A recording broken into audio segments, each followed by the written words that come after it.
നമ്മുടെ ലാലേട്ടൻ്റെ ഒരു സ്പെഷ്യൽ ചിക്കൻ റെസിപ്പി ആയിട്ടത്. ഇതിന് ചെറിയ ഉള്ളി, വേപ്പില, ഇഞ്ചി, വെളുത്തുള്ളി, പച്ചമുളക് ഇതെല്ലാം പുള്ളി ചതക്കാനാണ് പറഞ്ഞത്. എനിക്ക് മതിയായതുകൊണ്ട് മിക്സിയിൽ ഞാൻ ക്രഷ് ചെയ്തെടുത്തു. പിന്നെ തീയെ ചുട്ട തേങ്ങ ഉണ്ടല്ലോ, അതും ജസ്റ്റ് ഒന്ന് ക്രഷ് ചെയ്തെടുക്കുക.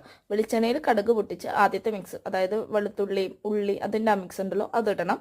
അതിട്ടതിന് ശേഷം ഗരം മസാല, മഞ്ഞൾപ്പൊടി, മറ്റേ സാധനം ഉണക്കമുളക് പൊടിച്ചത്, പിന്നെ പെരുംജീരകം, പിന്നെ കുറച്ച് ഉപ്പ്, ഇത്രയും ചേർത്തിട്ട് നല്ല രീതിയിൽ മിക്സ് ചെയ്ത് കൊടുക്കുക.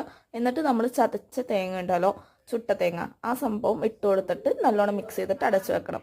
ഒന്ന് സോർട്ട് ഔട്ട് ചെയ്തൊന്ന് റെഡിയായി വരുമ്പോഴേക്കും നമ്മൾ ചിക്കൻ ആഡ് ചെയ്യണം. ചിക്കനിൽ ഒരു തരി പോലും വെള്ളം ചേർക്കാൻ പാടില്ല എന്നാണ് ലാലേട്ടൻ പറഞ്ഞത്.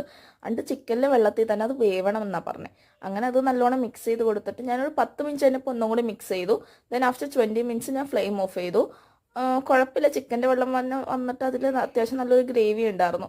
ലാലേട്ടൻ്റെ ബാറോസ് പോലെ തന്നെ അത്ര ഹിറ്റായില്ല, എന്നാലും വെച്ച ജസ്റ്റ് ഒരു ടൈമൊക്കെ ട്രൈ ചെയ്യാൻ പറ്റും.